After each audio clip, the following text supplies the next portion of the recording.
The blizzard descended on southeastern Colorado like a white curtain of death, and Wendy Barrett knew she had made a terrible mistake leaving town when she did.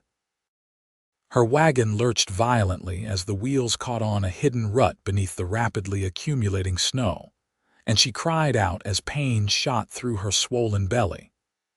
8.5 months pregnant, alone, and caught in what the locals in La Veta had warned would be the worst storm of 1882. She had been foolish to ignore the advice of the shopkeeper who had urged her to wait, but her stubborn pride had won out. The small cabin she had been renting on the outskirts of town needed supplies, and she had convinced herself she had plenty of time before the weather turned. How wrong she had been. The wind howled like a living thing, tearing at her cloak and stinging her face with ice. Her horse whinnied in terror, pulling the wagon erratically as visibility dropped to almost nothing. Wendy could barely make out the road ahead, and her hands were growing numb despite her gloves as she clutched the reins. Another contraction seized her, this one stronger than before, and she nearly dropped the leather straps. No, not now. Please God, not now. The baby was not due for at least 2 more weeks. She had time. She had to have time, but her body disagreed and fear clawed at her throat as she realized she might die out here, alone in the frozen wilderness, her child dying with her. The husband she had buried 3 months ago would never know his son or daughter. Thomas had been thrown from a horse while working on a cattle drive, his neck broken instantly. She had been 4 months along then, her grief so consuming she had barely noticed the passage of time until she found herself alone and very pregnant in a harsh land that showed no mercy to the weak. Through the white chaos, she glimpsed something. A structure. Dark shapes that might be buildings. Hope surged through her chest as she urged her horse toward what she prayed was shelter. The animal seemed to sense sanctuary nearby and moved faster despite the treacherous conditions. A fence appeared out of the snow, well-maintained posts and rails that spoke of an established ranch. She followed it blindly, trusting it would lead to the main house. Minutes felt like hours as the cold seeped deeper into her bones, and then suddenly there it was, a large ranch house with warm lamplight glowing in the windows. Wendy pulled the wagon as close as she could manage and tried to climb down, but her legs gave out the moment her feet touched the ground. She collapsed into the snow, crying out partly from the fall and partly from another contraction that seized her middle. The world spun, darkness creeping at the edges of her vision. The front door of the house burst open, and a tall figure emerged into the storm. Strong arms lifted her from the snow as if she weighed nothing at all, and she found herself looking up into the most striking face she had ever seen. Dark eyes filled with concern, strong jaw shadowed with stubble, and dark hair plastered to his forehead from the snow. He was perhaps 30 years old, broad-shouldered and powerful, and in that moment he seemed like an angel sent to save her. "I have got you," he said, his voice deep and steady despite the wind. "You are safe now." He carried her into the house, kicking the door shut behind them against the storm. The warmth inside was almost painful after the brutal cold, and Wendy gasped as he laid her carefully on a large sofa near the fireplace. "My horse," she managed to say through chattering teeth. "My wagon." "I will see to them once I know you are stable," he said, already removing her wet cloak and wrapping a thick blanket around her shoulders. "What were you thinking being out in weather like this?" Another contraction hit, stronger than any before, and Wendy cried out, clutching her belly. The man's eyes widened as understanding dawned on his face. "Jesus, Mary, and Joseph," he breathed. "You are having the baby right now." "I think so," Wendy gasped, tears streaming down her face. "It is too early. It should not be happening yet." The man ran a hand through his wet hair, his face pale but determined. All right, all right, we can do this. My name is Daniel Nash, and this is my ranch. I have delivered foals and calves, and I helped my sister when the doctor did not arrive in time for her second child. We will get through this. Wendy, she managed between pants. Wendy Barrett. Daniel moved quickly, gathering supplies. He brought clean linens, hot water from the stove, and placed them within easy reach. Then he helped her out of her wet dress, his touch professional and respectful despite the intimate nature of the situation, replacing it with one of his clean shirts that hung like a tent on her smaller frame. "How far apart are the contractions?" he asked, his voice calm despite the tension she could see in his shoulders. "Close," she gasped. "Maybe 5 minutes, maybe less." He nodded, his jaw tight. "The storm is only getting worse out there. There is no way to get a doctor from town, even if I could make it through the drifts." "It is just you and me, Wendy Barrett." She should have been terrified, giving birth with only a stranger to help her, but something about Daniel Nash's steady presence calmed her racing heart. His eyes held hers, and she saw genuine care there, a determination to see her through this safely. "Tell me what to do," she said, her voice stronger now. "You are going to bring your baby into this world," Daniel said, settling beside her. "And I am going to help you do it." The hours that followed blurred together in a haze of pain and effort. Outside, the storm raged with increasing fury, rattling the windows and piling snow against the walls. But inside Daniel Nash's ranch house, a different kind of miracle was unfolding. Daniel proved to be exactly what she needed. He was calm when she panicked, encouraging when she wanted to give up, and surprisingly gentle for a man who worked with cattle and horses. He held her hand through the worst contractions, whispering words of encouragement, and when she screamed, he never flinched. "You are doing beautifully," he said, wiping her forehead with a cool cloth. "Just a bit more, Wendy. You are the strongest woman I have ever met." "You do not even know me," she gasped out, trying to laugh despite the pain. "I know you were brave enough to travel alone while pregnant," he said, his dark eyes serious. "I know you are fighting like hell to bring your child safely into this world. That tells me everything I need to know about who you are." As dawn broke somewhere beyond the still raging storm, Wendy gave one final, desperate push, and suddenly the room filled with the sound of an infant's cry.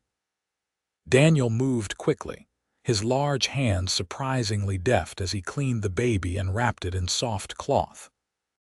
"A girl," he said, his voice thick with emotion. "You have a beautiful daughter." He placed the tiny bundle in Wendy's arms, and she looked down at the red-faced, squalling infant with wonder. Her daughter. Thomas's daughter. The child had her father's dark hair and what looked like it would be his strong chin. Tears streamed down Wendy's face as she held her baby close. "Hello, little one," she whispered. "Hello, my darling girl." Daniel cleaned up with quiet efficiency, giving them space, but staying close in case she needed anything. When he finally sat down in the chair beside the sofa, Wendy saw the exhaustion on his face and realized he had been awake all night, working to save both her and her child. "Thank you," she said, the words utterly inadequate for what he had done. "You saved our lives." Daniel shook his head, a small smile playing at his lips. "You did all the hard work I just caught." "You did much more than that," Wendy insisted. She looked down at her daughter, who had stopped crying and was now making soft, snuffling sounds. "I was so frightened if I had not found your ranch." "But you did," Daniel said firmly, "and you are both safe now. Once the storm clears, I will ride into La Veta and fetch the doctor to make sure you and the little one are healthy." Wendy nodded, suddenly overwhelmed with fatigue. The adrenaline that had sustained her through the labor was fading, leaving her boneless and spent. Daniel seemed to notice because he stood and gently took the baby from her arms. "Sleep," he said softly. "I will watch over her. You need to rest." She wanted to argue, wanted to say that she should not impose further on his hospitality, but her eyes were already closing. The last thing she saw before sleep claimed her was Daniel Nash holding her daughter with surprising tenderness. The fierce cowboy transformed into something gentler by the tiny life in his arms. When Wendy woke, it took her a moment to remember where she was. The room was warm and comfortable, and through the window she could see that the storm had finally stopped, leaving the world buried under several feet of pristine white snow. Her body ached in ways she had never experienced before, but it was a good ache, the kind that came from accomplishing something monumental.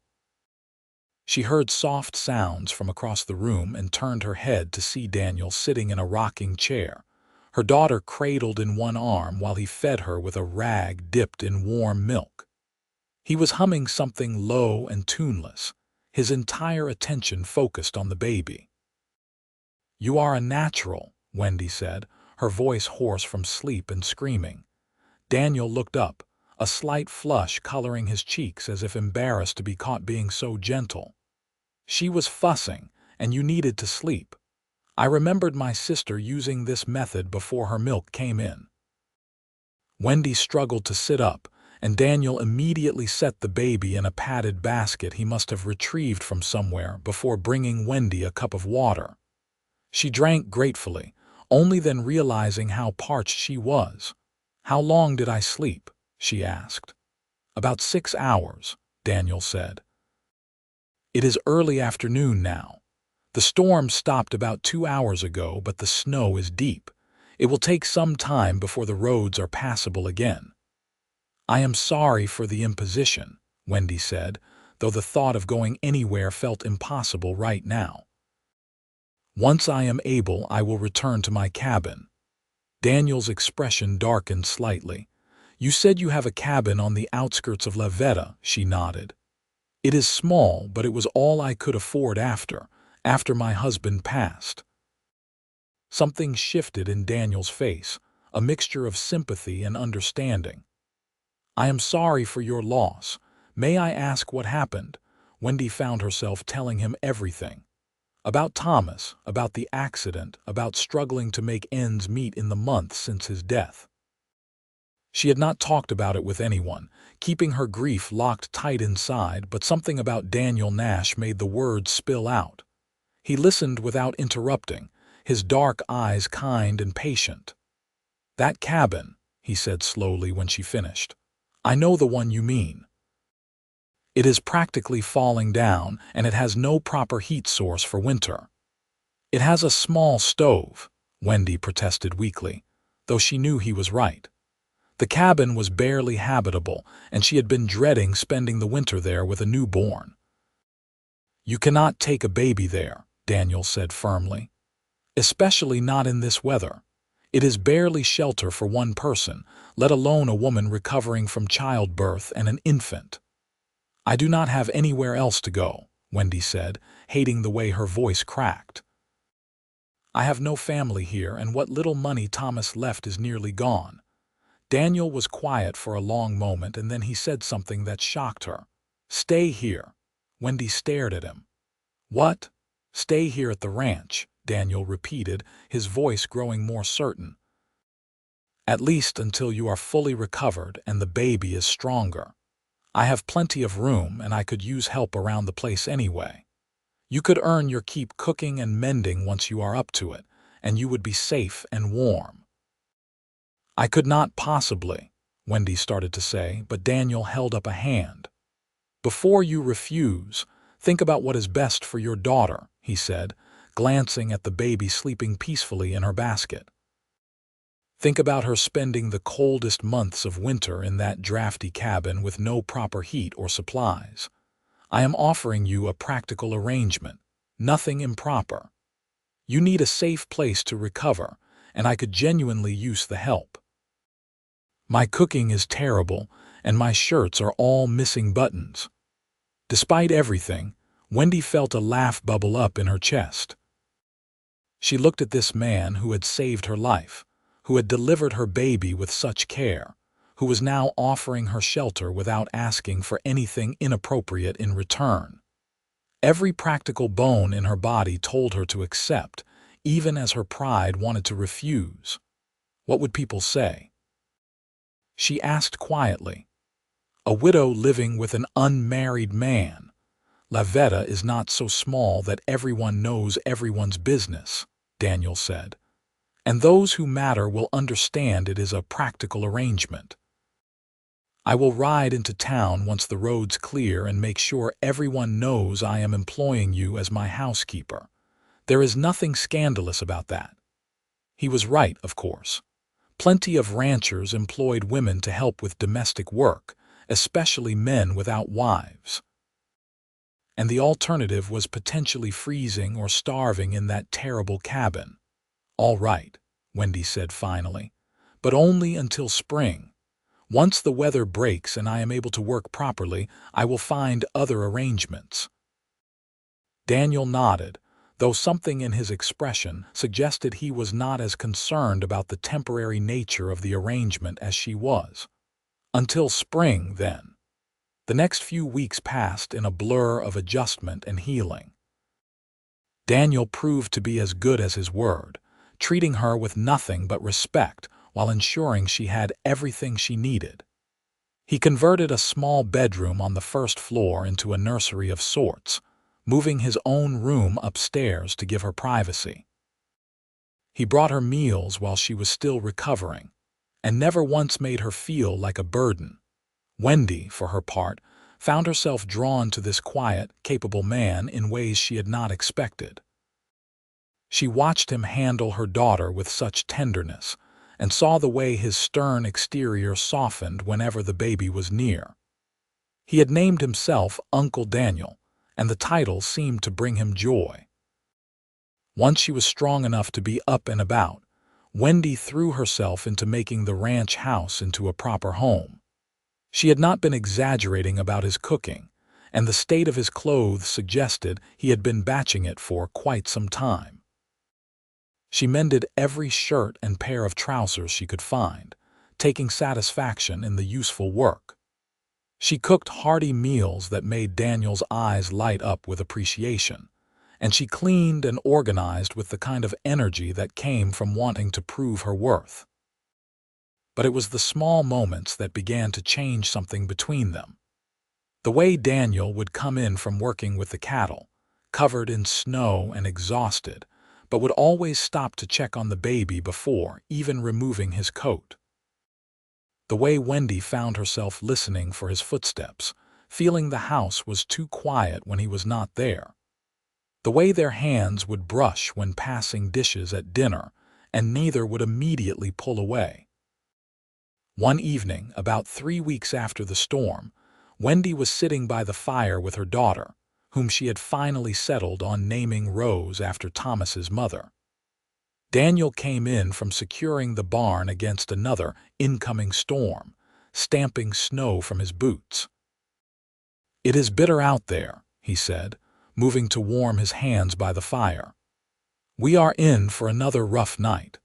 Wendy had made stew for dinner, and she watched as Daniel helped himself to a second bowl, eating with the kind of appreciation that warmed her heart. When had feeding this man become one of her favorite parts of the day? "Daniel," she said hesitantly, "can I ask you something personal?" He looked up from his bowl, his dark eyes curious. "Of course. Why have you never married?" "I mean, you clearly would make a wonderful father, and you have this beautiful ranch. I would think women would be lining up." A shadow passed over Daniel's face, and for a moment Wendy regretted asking. But then he set down his bowl and leaned back in his chair. "I was engaged once," he said quietly. "About 5 years ago. Her name was Margaret, and she was from a wealthy family in Denver. Beautiful, educated, everything a man could want." "What happened?" Wendy asked softly. "She visited the ranch once," Daniel said, a bitter smile playing at his lips. "Took one look at the isolation, the hard work, the rough living, and decided she could not possibly marry a man who would expect her to live like this. She broke off the engagement and married a banker within 6 months. "I am sorry," Wendy said, meaning it. Daniel shrugged, though she could see old pain in his eyes. "It taught me an important lesson. Some women are not cut out for ranch life. It takes a certain kind of strength and determination to thrive out here." After Margaret, I decided I would rather be alone than with someone who resented where I lived and what I did. "For what it is worth," Wendy said, choosing her words carefully, "I think Margaret was a fool. This ranch, this life you have built, it is something to be proud of.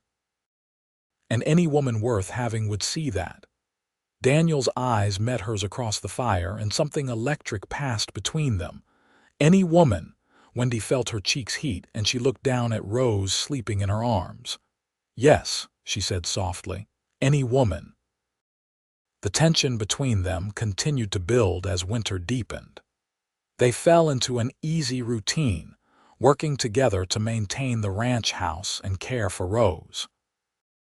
Daniel proved to be as devoted to the baby as if she were his own, walking the floor with her when she cried at night so Wendy could rest, making funny faces to earn her first smiles, and treating every tiny milestone like a miracle. Wendy tried to keep her growing feelings in check. She was a widow, still mourning her husband, and Daniel was just being kind. But it was becoming harder to ignore the way her heart raced when he smiled at her, or the way she found herself looking for excuses to be near him. One particularly cold night in January, Rose was fussy with what Wendy suspected might be her first tooth coming in. She had been walking the floor for hours, trying to soothe the crying baby, when Daniel appeared in the doorway of her room. "Let me help," he said, moving into the room without waiting for permission. He wore only his trousers and an undershirt, clearly having just woken up, and his hair was adorably mussed from sleep. "You need to rest," Wendy protested. "You have to be up early to check on the cattle." "And you need to rest too," Daniel countered, gently taking Rose from her arms. "Go to sleep, Wendy. I have got her." Too exhausted to argue, Wendy climbed into bed, intending to close her eyes for just a few minutes. But the combination of fatigue and the sound of Daniel's low voice, singing some old cowboy song to Rose, pulled her under almost immediately. She woke hours later to find gray dawn light filtering through the window. Daniel was asleep in the rocking chair, Rose peaceful on his chest, his large hand spanning her tiny back to keep her secure. The sight made Wendy's throat tight with emotion. This was not the picture of a man doing a favor for a temporary house guest. This was the picture of a father with his child. Except Rose was not his child, and Wendy was not his wife, no matter how much the scene made her wish otherwise. She must have made some sound because Daniel's eyes opened, immediately alert despite having slept in a chair all night. He looked down at Rose, then up at Wendy, and the soft expression on his face nearly undid her. "Good morning," he said quietly. "She finally settled about 2 hours ago." "You did not have to do that," Wendy said, moving to take the baby from him. "I wanted to," Daniel said simply, and the sincerity in his voice made her believe him. Their hands touched as he transferred Rose to her arms, and this time neither of them pulled away immediately. They stood frozen, the baby between them, Daniel's rough fingers warm against Wendy's smaller hands. "Wendy," Daniel said, his voice rough with something she was afraid to name. "I need to tell you something." Before he could continue, a loud knocking at the front door made them both jump. Daniel frowned, clearly not expecting visitors, and went to answer it. Wendy heard male voices in the front room and quickly made herself presentable before following. 2 men stood in the entrance, both covered in snow and looking half frozen. She recognized one as the sheriff from Lavetta, a grizzled man named Tom Perkins. "Nash," the sheriff was saying, We are checking all the outlying ranches. There have been reports of rustlers working the area, hitting spreads when the owners are distracted by the weather. Daniel's expression hardened. How many head have been taken? At least 50 from various ranches over the past month, said the other man, whom Wendy did not recognize. They are hitting at night, taking small numbers so it is not noticed right away. We are organizing the ranchers to take turns keeping watch. I am in, Daniel said immediately. What do you need from me? They discussed logistics for several minutes before the men left, promising to return the next day to coordinate patrol schedules. When Daniel closed the door, Wendy could see the worry etched into his face. How bad is it? She asked. Bad enough, Daniel said grimly. I cannot afford to lose any cattle, especially not after the rough winter we have been having. Too many losses and I would have to sell the ranch. The thought of Daniel losing his beloved ranch, his home, made Wendy's chest ache. What can I do to help? Daniel looked at her in surprise. You have enough to worry about with Rose. I can still help, Wendy insisted. I am a good shot if you need an extra pair of eyes watching the property. My father made sure I knew how to handle a rifle. Something like admiration flickered in Daniel's eyes. Margaret never would have offered to help defend a ranch. The comment hung in the air between them, loaded with meaning. Wendy held his gaze, wanting him to understand that she was not like the woman who had broken his heart. She was not afraid of hard work or harsh conditions. She was not going to run at the first sign of difficulty. I am not Margaret, she said quietly. No, Daniel agreed, his voice soft. You are not. The next few weeks were tense as the threat of rustlers hung over the ranch. Daniel took to sleeping in the barn on the coldest nights, keeping watch over his herd. Wendy hated seeing him exhausted and worried, so she did what she could to ease his burden. She made sure he had hot meals, repaired gear that needed fixing, and on the nights when he did sleep in the house, she took the first watch, sitting by the window with a rifle across her lap while Rose slept peacefully nearby. It was during one of those night watches that she saw movement near the barn. Her heart leapt into her throat as she watched several shadowy figures approaching the livestock pens. Moving quickly and quietly, she grabbed the rifle and slipped out into the freezing night. The snow muffled her footsteps as she crept toward the barn. She could hear low voices now, men talking about which animals to take. Anger surged through her. These were Daniel's cattle, his livelihood, and she would be damned if she let anyone steal them. I would not move another step if I were you, she called out, raising the rifle to her shoulder with the confidence of someone who knew how to use it.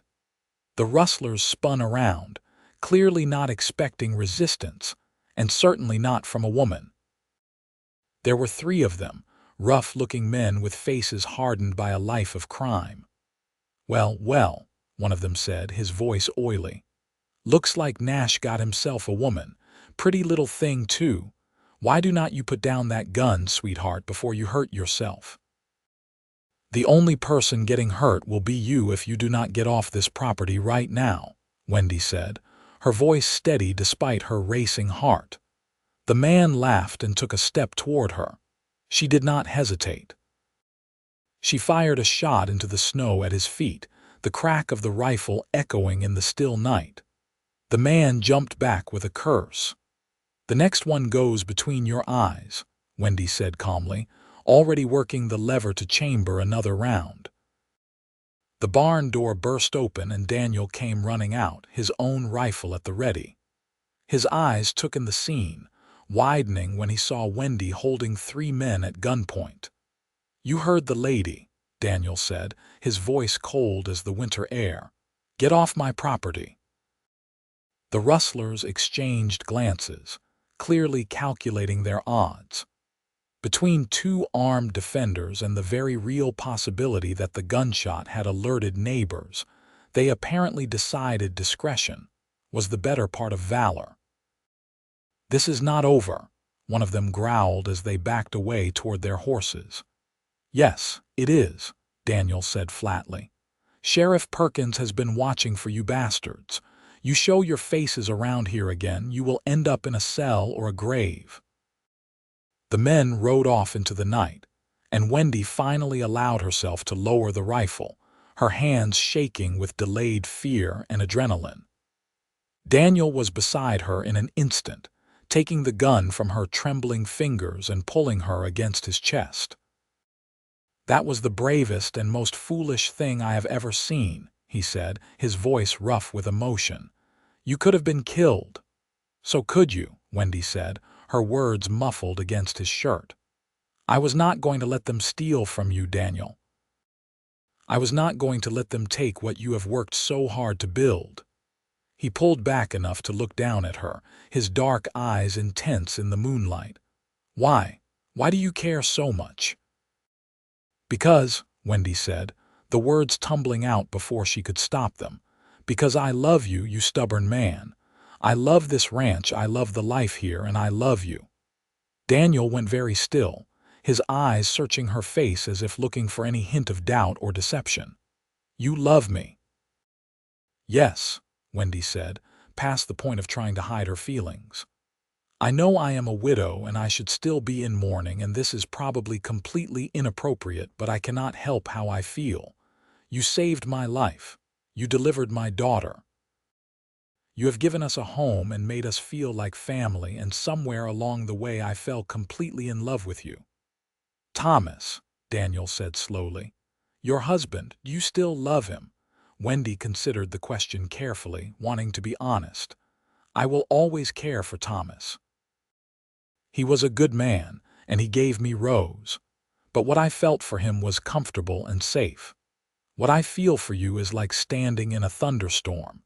It is fierce and overwhelming and terrifying, and I do not want it to stop."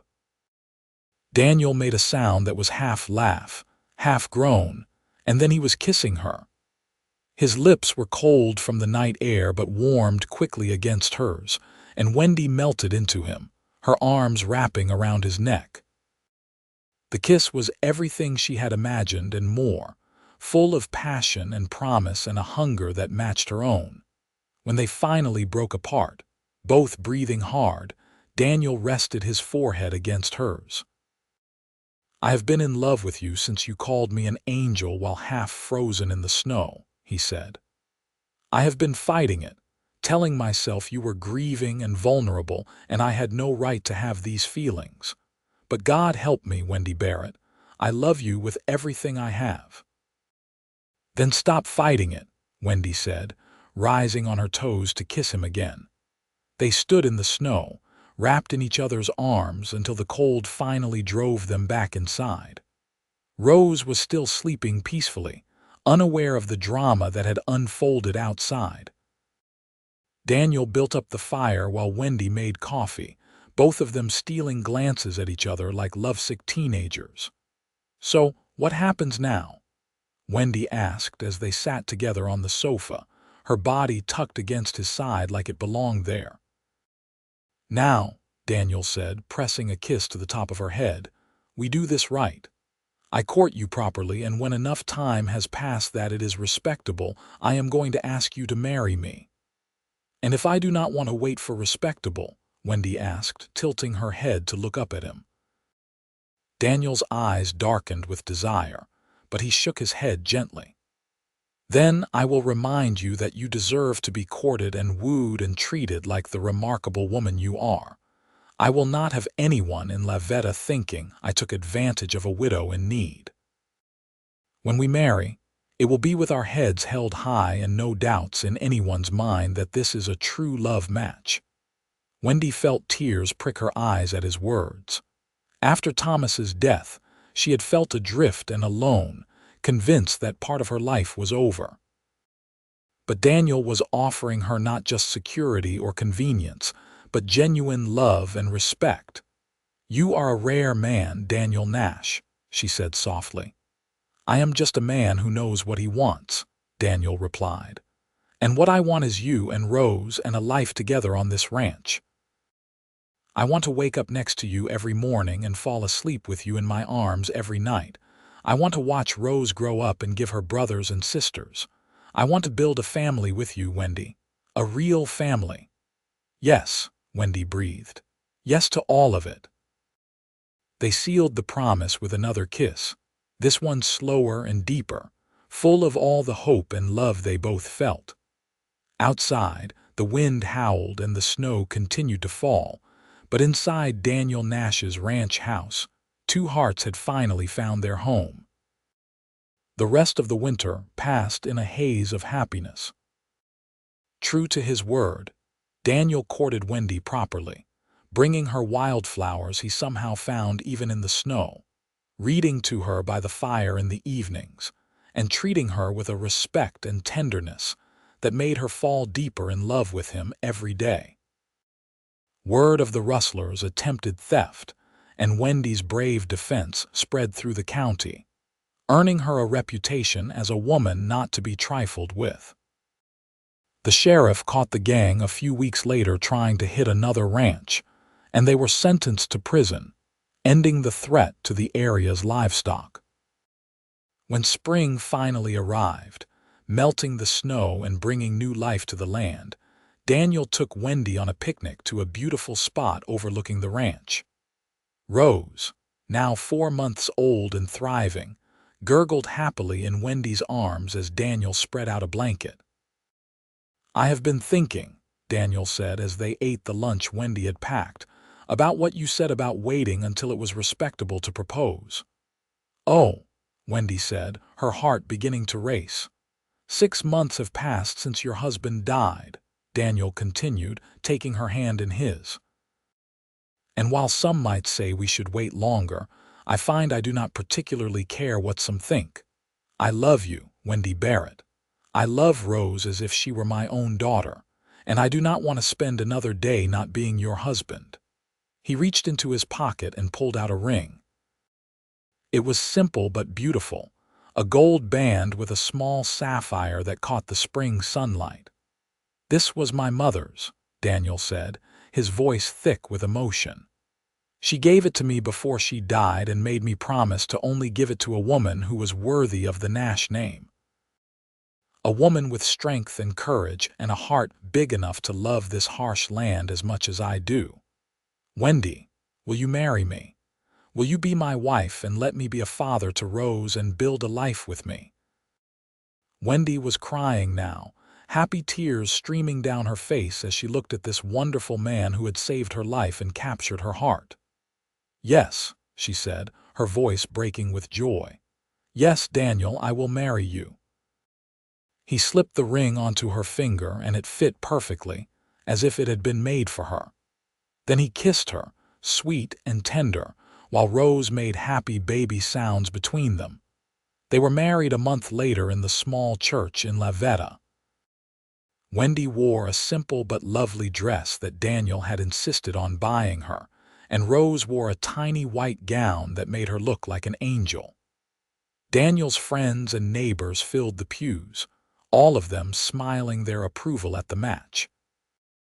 Even the minister, who had initially expressed concern about the rushed timeline, seemed moved by the obvious love between the couple as they exchanged their vows. "I, Daniel Nash, take you, Wendy Barrett, to be my lawfully wedded wife," Daniel said, his voice clear and strong. "I promise to love you, honor you, and protect you for all the days of my life. I promise to be a good father to Rose and to any other children we may have. I promise to stand by your side through whatever storms may come, and to thank God every day that a blizzard brought you to my door." Wendy was crying again, but she managed to speak her own vows through her tears. "I, Wendy Barrett, take you, Daniel Nash, to be my lawfully wedded husband. I promise to love you, honor you, and stand beside you for all the days of my life. I promise to make our house a home, to work beside you in building our life, and to thank God every day for the man who saved me and my daughter and gave us a family." When the minister pronounced them husband and wife and Daniel kissed her, the small church erupted in applause. Wendy felt joy bubble up inside her, so intense it was almost painful. She had lost so much, had been so alone and afraid, and now she had everything she had ever wanted. The reception was held at the ranch, with neighbors bringing food and drink to celebrate the new couple. There was music and dancing, and Wendy laughed as Daniel spun her around the cleared space in the barn, his eyes never leaving her face. "Happy, Mrs. Nash?" he asked, pulling her close. "Happier than I ever thought possible," Wendy replied, standing on her toes to kiss her husband. That night, after the guests had gone home and Rose was sleeping peacefully in her cradle, Daniel carried Wendy over the threshold of their bedroom. He set her down gently and just looked at her for a long moment, his eyes full of love and desire. "I love you," he said simply. "I will spend the rest of my life trying to deserve you." "You already do," Wendy said, reaching up to cup his face in her hands. "You are everything I need, Daniel, everything I want." They came together with a passion and tenderness that left them both breathless. And as Wendy fell asleep in her husband's arms that night, she sent up a silent prayer of thanks for the storm that had brought her to this ranch and this man. The years that followed were full of hard work, but also deep joy. The ranch prospered under their joint efforts.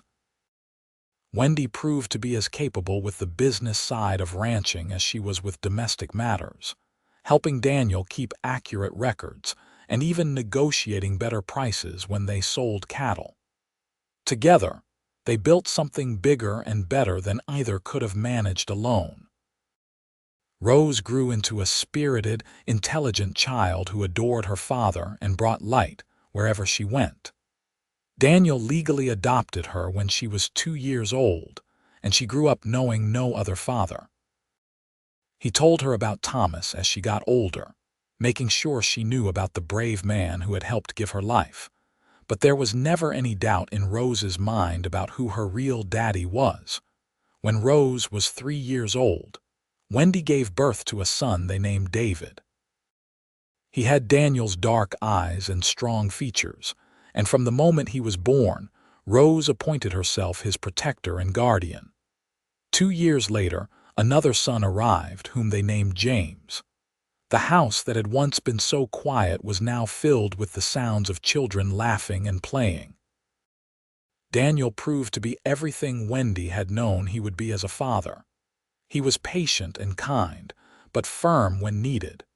He taught all 3 children to ride and rope, making no distinction between Rose and his biological sons. He read to them every night, told them stories about the Old West, and made sure they knew they were loved beyond measure. One evening, when Rose was 7 and the boys were 4 and 2, Wendy stood on the porch watching her family. Daniel was teaching Rose and David how to properly care for their horses, while James toddled around getting in the way but making everyone laugh with his antics. The sun was setting over the mountains, painting the sky in shades of gold and pink. She thought about the terrified, pregnant widow who had stumbled out of a blizzard nearly 8 years ago, certain she was going to die alone in the snow. She thought about the man who had carried her into his home and saved her life, never imagining he would also save her heart.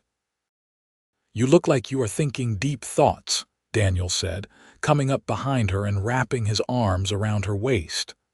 "Just thinking about how lucky I am," Wendy said, leaning back against her husband's solid warmth. "How lucky we all are." "The luck was all mine," Daniel said, pressing a kiss to her temple. "The storm brought me everything I ever wanted but was too stubborn to ask for." "Do you ever regret it?" Wendy asked quietly. "Taking us in, tying yourself to a woman with a baby who was not yours." Daniel turned her in his arms so he could look into her eyes. "Regret it? Wendy, you and Rose are the best things that ever happened to me. You gave me a family, a purpose, a reason to build something lasting. Rose is my daughter in every way that matters. And these boys," he glanced back at their sons, They are blessings I never would have had without you. So no, my love, I have never regretted a single moment." Wendy felt tears prick her eyes, as she still sometimes did when confronted with the depth of Daniel's love. "I love you," she said fiercely. "I love you so much, Daniel Nash." "And I love you, Wendy Nash," he replied, kissing her softly. "Until my last breath I will love you." The children called for them then, wanting their parents to come see something David had discovered in the barn, and they went together, hand in hand, to see what excitement awaited. This was their life now, full of small moments and big love, of hard work and deep satisfaction, of family and belonging. As the years continued to pass, the Nash Ranch became known throughout the region not just for the quality of its cattle, but for the warmth of its welcome. Daniel and Wendy made it a policy to never turn away anyone in need, remembering all too well what it had meant to find shelter in a storm. They hired hands who were down on their luck, fed travelers who were hungry, and more than once gave sanctuary to someone running from trouble. Rose grew into a beautiful young woman with her mother's kindness and her father's strength.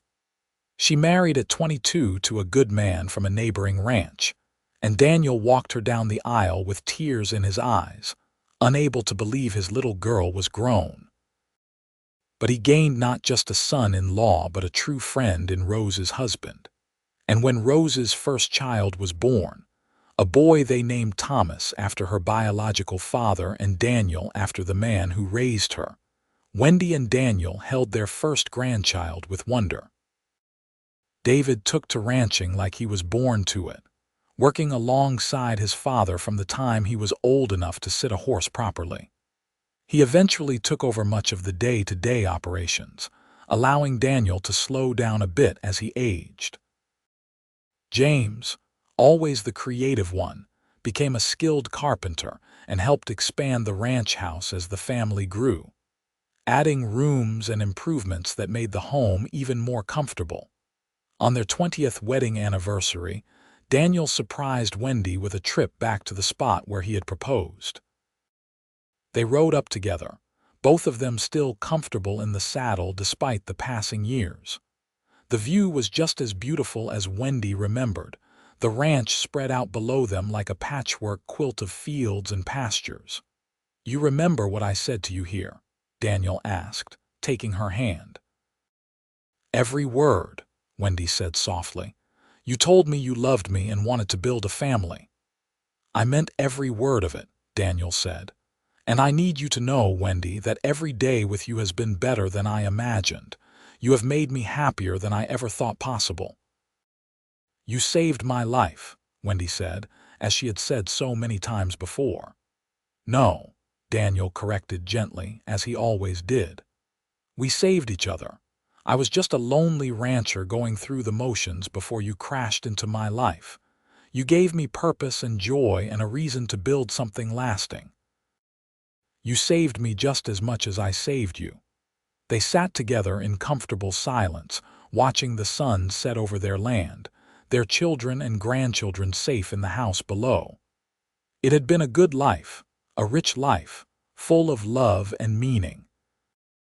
28 years after that terrifying blizzard, Wendy stood in the kitchen of the ranch house preparing dinner for a houseful of family.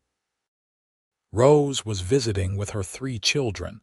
David lived in a house he had built just down the road with his wife and 2 sons, and James was bringing his new fiancée to meet everyone.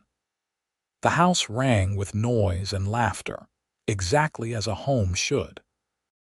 Daniel came in from the barn, his hair now more silver than dark, but his eyes still bright with intelligence and humor. He came up behind Wendy and wrapped his arms around her waist, just as he had done countless times over the years. "Quite a crowd tonight," he said, pressing a kiss to her neck. "I love it," Wendy said, leaning back against him. "I love having everyone here, having the house full of family." "Do you ever think about that night?" Daniel asked quietly. "The night you arrived." "Sometimes," Wendy admitted. "I think about how terrified I was, how certain I was going to die. And then I think about what my life would have been if I had not found this ranch, if you had not been the man you are. I would have missed all of this, Daniel. All of our life together. It does not bear thinking about. I think about it too, Daniel said. I think about how close I came to never knowing you, never having this family. That storm was the best thing that ever happened to me. Their oldest grandson, little Tommy, came running into the kitchen demanding cookies, and the moment of reflection passed as they laughed and gave in to his demands.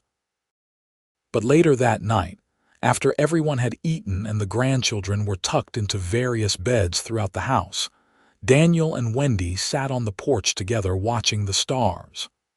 "I want you to know something," Daniel said, his hand finding hers in the darkness. "If I could go back and live my life again, I would not change a single thing, not one moment, because every choice I made led me to you." Wendy squeezed his hand, her throat tight with emotion. "I would not change anything either, even the hard parts, even losing Thomas. Because all of it brought me here to you, to this life we have built together." "I love you, Wendy Nash," Daniel said, turning to look at her. Even in the dim starlight, she could see the depth of feeling in his eyes. "I love you, Daniel Nash," Wendy replied, "now and always." They sat together in the peaceful darkness, hands linked, hearts intertwined, knowing that whatever time they had left would be spent exactly like this, together. Years continued to unfold in the way that good years do, full of both joy and sorrow, triumph and challenge. Daniel and Wendy grew older together, their hair turning silver, their hands becoming gnarled with work, but their love never diminishing. If anything, it grew deeper and stronger, refined by time and experience into something unbreakable. When Daniel turned 60, his health began to fail slowly. Nothing dramatic, just the gradual wearing down that comes to all people eventually. But it frightened Wendy in a way few things had since that long-ago blizzard. She could not imagine a world without Daniel in it, could not picture her life without his steady presence. "I am not going anywhere yet, love," Daniel assured her when he caught her watching him with worry in her eyes. "I plan to stick around long enough to see all our grandchildren grown and maybe even meet a great-grandchild or two." He kept that promise. He lived to see Rose's Thomas graduate from school and take over his father's ranch. He lived to see David's eldest son get married. He lived to see James's daughter born, named Wendy after her grandmother. He lived to hold his first great-grandchild, Rose's grandson, and to tell the baby boy all about the Wild West he had known. He lived a good long life, surrounded by family and love, on the land he had worked and cherished. And when he finally passed, at the age of 72, it was peacefully in his sleep, with Wendy's hand in his and his children and grandchildren nearby. The funeral was the largest Lavetta had seen in years. Daniel Nash had been respected and loved throughout the region, known for his fairness, his kindness, and his unwavering integrity. But no one grieved like Wendy, who had lost not just her husband but her partner, her best friend, her whole heart. Rose moved back to the ranch for a few months to care for her mother, worried about her living alone. But Wendy proved to be stronger than anyone expected. She had been through loss before, and while losing Daniel was infinitely harder than losing Thomas had been, she knew how to survive grief. More than that, she knew Daniel would want her to keep living, to keep finding joy in their family and the life they had built together. "He saved me in that storm," Wendy told Rose one evening as they sat together on the porch. "And then he spent the rest of his life continuing to save me every single day. He taught me what real love looks like, how to be strong, how to build something lasting. Your father was the best man I ever knew." "He loved you so much, Mama," Rose said, tears in her eyes. He used to tell me that finding you was like finding the missing piece of his soul. He said he had been incomplete his whole life until the night you arrived. Wendy smiled through her own tears. That is how I felt too. Like I had been waiting my whole life without knowing what I was waiting for, and then there he was. She lived another 8 years after Daniel passed, years she filled with her children and grandchildren and great-grandchildren. She taught the little ones to cook and sew, told them stories about their grandfather and the Wild West he had known, and made sure they understood the legacy of love and strength they came from. On a spring morning much like the one when Daniel had proposed to her all those years ago, Wendy passed away in her sleep. She was 80 years old, surrounded by family, in the house that had been her haven and her home for more than half a century. They buried her next to Daniel on a hilltop overlooking the ranch, just as she had requested. Her headstone was simple but perfect. Wendy Barrett Nash.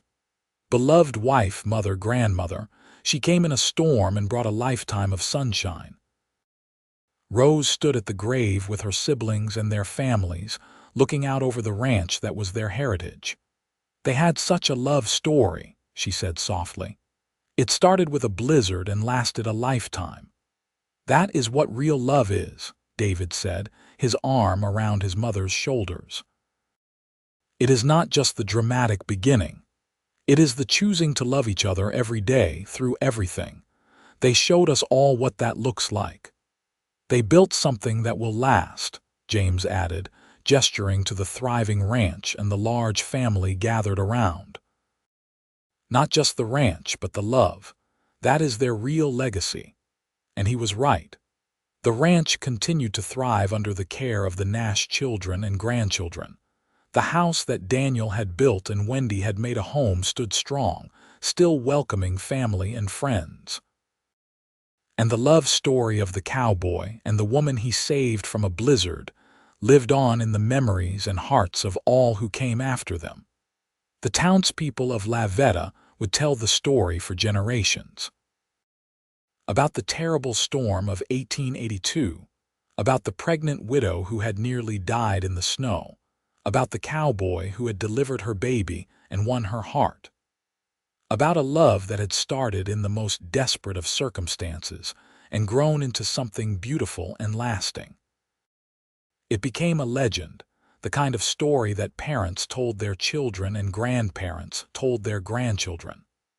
A reminder that sometimes the worst storms bring the greatest blessings, that love can bloom even in the harshest conditions, that two people who help each other through the darkness can build a life together full of light. And on cold winter nights, when the wind howled and the snow fell heavy on the Colorado mountains, people would remember Daniel and Wendy Nash. They would remember that a blizzard had trapped a pregnant woman at a cowboy's ranch, that he had delivered her baby and she had given him her heart, and that together they had created something eternal. Their love story was simple in some ways. A man and a woman who found each other when they needed each other most, who chose to build a life together despite the odds, who loved each other faithfully through good times and bad. But simplicity did not make it any less powerful or any less true. It was the kind of love that changes not just two people, but everyone around them. The kind of love that creates families and communities and legacies. The kind of love that endures beyond death, living on in the hearts and lives of those who come after. And perhaps that is the greatest love story of all. Not the dramatic beginning, though that matters too, but the daily choosing, the constant growing, the building of something that will last long after you are gone. That is what Daniel and Wendy Nash had created together, starting from that desperate night when a storm had brought them together. Years turned to decades, and decades to centuries, but the Nash Ranch remained, and with it the story. Great-great-great-grandchildren who bore the names Nash and others walked the same land their ancestors had worked, lived in houses built on the foundation of the original ranch house, and told their own children about the cowboy and the widow whose love had started it all. The blizzard that had seemed like a death sentence had instead been a beginning. The cowboy, who had simply been trying to help a woman in need, had found his soulmate. The widow who had thought her life was over had discovered it was just beginning. And together, they had proven that the greatest love stories are not about perfection, but about persistence. Not about ease, but about commitment.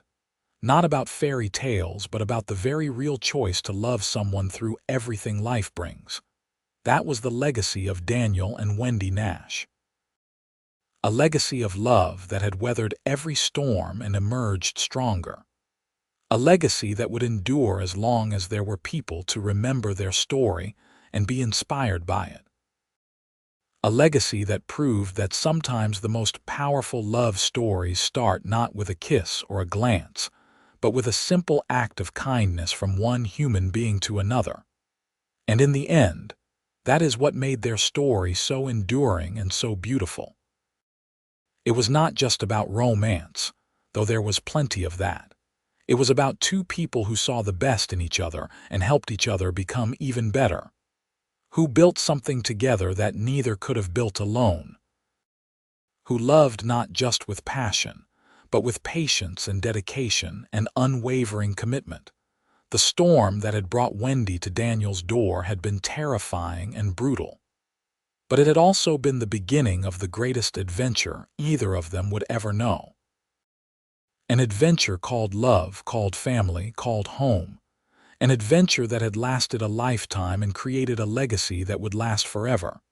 That was the story of the blizzard, the cowboy, the baby, and the love that changed everything. A simple story, perhaps, but one that mattered. One that endured. One that proved that even in the harshest wilderness, love could take root and flourish and create something beautiful that would last for generations. And somewhere in whatever comes after this life, Daniel and Wendy Nash were together still, their hands linked, their hearts intertwined, their love eternal. Still the cowboy and his widow. Still the man who delivered a baby in a blizzard and the woman who gave him her heart.